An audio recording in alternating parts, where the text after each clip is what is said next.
ਅਸਲ ਪਾਕਿਸਤਾਨ।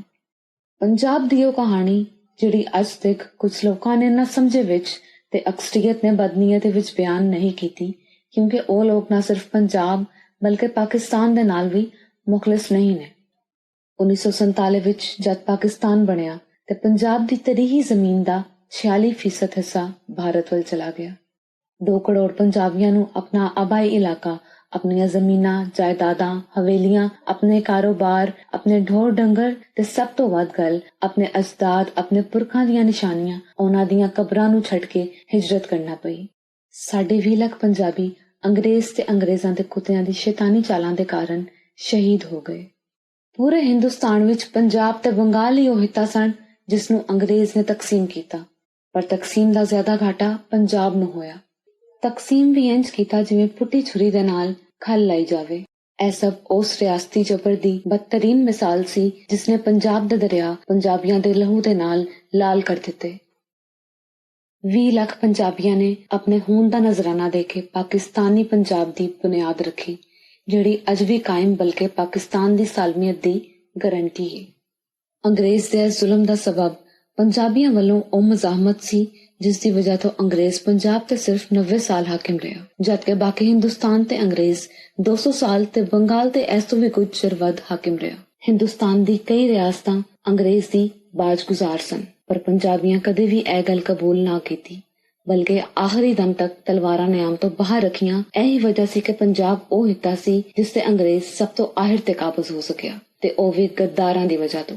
ਇਸ ਕਬਜ਼ੇ ਤੋਂ ਬਾਅਦ ਵੀ ਪੰਜਾਬੀਆਂ ਕਦੇ ਵੀ ਅੰਗਰੇਜ਼ ਨੂੰ ਦਿਲ ਤੋਂ ਆਪਣਾ ਹਾਕਮ ਨਾ ਮੰਨਿਆ, ਬਲਕਿ ਮਜ਼ਾਹਮਤ ਕਰਦੇ ਰਹੇ। ਪੰਜਾਬ ਦੇ ਪੁੱਤਰ ਤਾਰੀਖ ਵਿੱਚ ਅਣਖ ਨਾਲ ਜਿਉਣ ਲਈ ਆਪਣੀ ਜਾਨ ਤਿਕਰ ਦੀ ਪਰਵਾਹ ਨਹੀਂ ਕਰਦੇ ਰਹੇ, ਜਿਸ ਦੀ ਕਈ ਹਜ਼ਾਰ ਮਿਸਾਲਾਂ ਮੌਜੂਦ ਨੇ। ਅੰਗਰੇਜ਼ਾਂ ਦੇ ਖਿਲਾਫ 1957 ਦੀ ਜੰਗੇ ਆਜ਼ਾਦੀ ਦੇ ਪਹਿਲੇ ਮੁਜਾਹਿਦ ਸਾਡੇ ਸ਼ਾਹ ਅਬਦੁਲ ਕਾਦਰ ਲੁਧਿਆਣਵੀ ਇੱਕ ਪੰਜਾਬੀ ਸਨ, ਜਿਨ੍ਹਾਂ ਨਾ ਸਿਰਫ ਅੰਗਰੇਜ਼ਾਂ ਦੇ ਖਿਲਾਫ ਜਹਾਦ ਕਰਨ ਦਾ ਫਤਵਾ ਦਿੱਤਾ, ਬਲਕਿ ਖੁਦ ਵੀ ਅੰਗਰੇਜ਼ਾਂ ਦੇ ਖਿਲਾਫ ਜਹਾਦ ਕੀਤਾ। ਸਾਡੇ ਰਾਏ ਅਹਿਮਦ ਖਾਨ ਖਰਲ ਨੇ ਘੋਘੇਰਾ ਛਾਉਣੀ ਤੇ ਜੇਲ੍ਹ ਤਬਾਹ ਕਰ ਦਿੱਤੀ। ਸਾਡੇ ਮੁਰਾਦ ਫਤਿਆਣੇ ਨੇ ਲਾਰਡ ਬਰਕਲੇ ਦਾ ਸਿਰ ਰਾਵੀ ਦੇ ਦਰਿਆ ਦੇ ਅੰਦਰ ਲਾ ਦਿੱਤਾ ਸੀ। ਸਾਡੇ ਵਲੀ ਦਾਦ ਮਰਦਾਨੇ ਨੇ 1 ਮਹੀਨੇ ਤੱਕ ਅੰਗਰੇਜ਼ ਨੂੰ ਸਾਹੀਵਾਲ ਤੇ ਡੱਕ ਕੇ ਰੱਖਿਆ। ਸਾਡੇ ਭਗਤ ਸਿੰਘ ਨੇ ਲਾਹੌਰ ਦੇ ਅੰਗਰੇਜ਼ ਮੇਅਰ ਨੂੰ ਸੜਕ ਤੇ ਗੋਲੀ ਮਾਰ ਕੇ ਮਾਰ ਦਿੱਤਾ ਸੀ। ਸਾਡੇ ਮੁਹੰਮਦ ਖਾਨ ਚਿਸ਼ਤੀ ਨੇ ਸਿੰਗਾਪੁਰ ਜਾ ਕੇ ਅੰਗਰੇਜ਼ ਮਾਰੇ।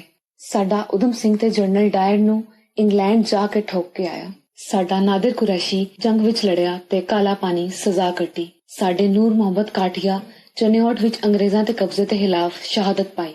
ਸਾਡੇ ਸੂਰਜ ਸਿੰਘ ਨੇ ਜਲਿਆਂਵਾਲਾ ਮੰਡੀ ਬਹਾਉਦੀਨ ਵਿੱਚ 3000 ਅੰਗਰੇਜ਼ ਮਾਰੇ। ਰੇਸ਼ਮੀ ਰੁਮਾਲ ਤਹਿਰੀਕ ਚਲਾਉਣ ਵਾਲੇ ਸਾਡੇ ਮੌਲਾਨਾ ਉਬੈਦੁੱਲਾ ਸਿੰਧੀ ਵੀ ਇੱਕ ਪੰਜਾਬੀ ਸਨ। ਮੌਲਾਨਾ ਉਬੈਦੁੱਲਾ ਸਿੰਧੀ ਪੰਜਾਬ ਦੇ ਸ਼ਹਿਰ ਸਿਆਲਕੋਟ ਦੇ ਇੱਕ ਪੰਜਾਬੀ ਸਿੱਖ ਘਰਾਣੇ ਵਿੱਚ ਪੈਦਾ ਹੋਏ ਤੇ ਬਾਅਦ ਵਿੱਚ ਇਸਲਾਮ ਕਬੂਲ ਕੀਤਾ। ਸਿਆਸੀ ਮੈਦਾਨ ਵਿੱਚ ਮੁਸਲਿਮ ਲੀਗ ਨੂੰ ਜੋ ਸਪੋਰਟ ਪੰਜਾਬ ਵਿੱਚ ਮਿਲੀ, ਬਾਕੀ ਹਿੰਦੁਸਤਾਨ ਬਸ਼ਮੂਲ ਉੱਤਰ ਪ੍ਰਦੇਸ਼, KPK, ਬਲੋਚਿਸਤਾਨ ਜਾਂ ਹਿੰਦੁਸਤਾਨ ਦੇ ਕਿਸੇ ਵੀ ਉਸ ਇਲਾਕੇ ਜਿੱਥੇ ਅੰਗਰੇਜ਼ ਖੁਦ ਹਾਕਮ ਸਨ ਨਹੀਂ ਮਿਲੀ। ਕੁਝ ਰਿਆਸਤਾਂ ਜਿਹੜੀ ਅੰਗਰੇਜ਼ ਨੂੰ ਟੈਕਸ ਦਿੰਦੀਆਂ ਸਨ ਉਹ ਵੀ ਇਸ ਜਮਹੂਰੀ ਨਿਜ਼ਾਮ ਵਿੱਚ ਸ਼ਾਮਿਲ ਨਹੀਂ ਸਨ। ਪਾਕਿਸਤਾਨ ਦਾ ਨਜ਼ਰੀਆ ਇੱਕ ਪੰਜਾਬੀ ਇਲਾਮਾ ਇਕਬਾਲ ਨੇ ਦਿੱਤਾ। ਇਲਾਮਾ ਇਕਬਾਲ ਦਾ ਤਾਲੁਕ ਪੰਜਾਬ ਦੇ ਇੱਕ ਸੋਹਣੇ ਸ਼ਹਿਰ ਸਿਆਲਕੋਟ ਤੋਂ ਸੀ।